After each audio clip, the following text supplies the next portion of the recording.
Good day, everybody. I greet you in the name of Jesus Christ.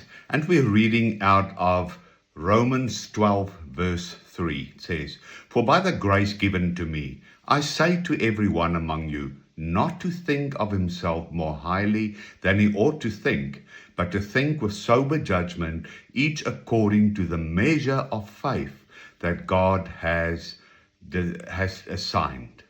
You see, this is all a call to humility. It's a call to self-knowledge.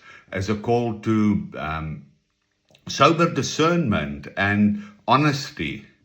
You see, this all has to do with humility. That's where humility starts with everything. Don't think too much about yourself. The Christian life begins with learning the truth about oneself, not exaggerating one's strengths, not denying God's gift. It's living in truth. How do we live in truth? I recognize every good thing comes from God. We're seeing one's own weaknesses, honestly, and we are depending entirely on God's mercy. You see, humility is an anonymous grace of the soul. We need to humble ourselves, and we need to have sober judgment. It's basically asking yourself, am I seeing truthfully? Are my thoughts inspired by grace of God or by pride? Am I comparing myself with others? See, and that's why we need to have a pure heart, a purified heart, where our eyes of our hearts, where our ears and everything clings to God.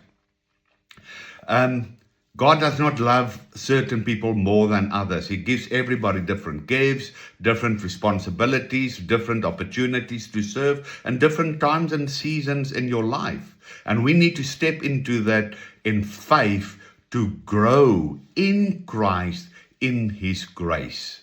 You see, everybody of us are unique and have unique callings as well.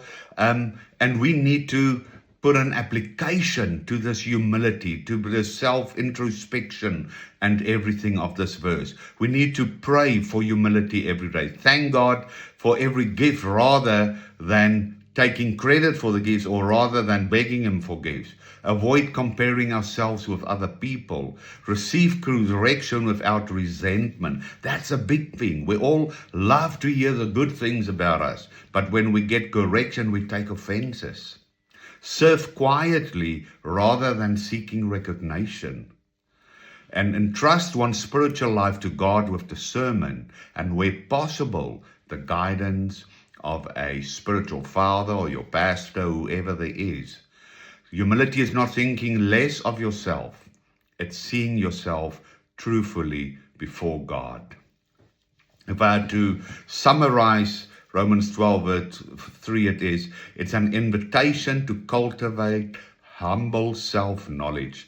As the heart is purified through prayer, repentance, and participation in the life of Christ, a person comes to see both their weaknesses and their God-given gifts without distortion. The sober judgment frees the believer from pride and comparison, enabling them to serve others in love and to grow toward that unity, harmony, theosis, and that ever deeper communion with God.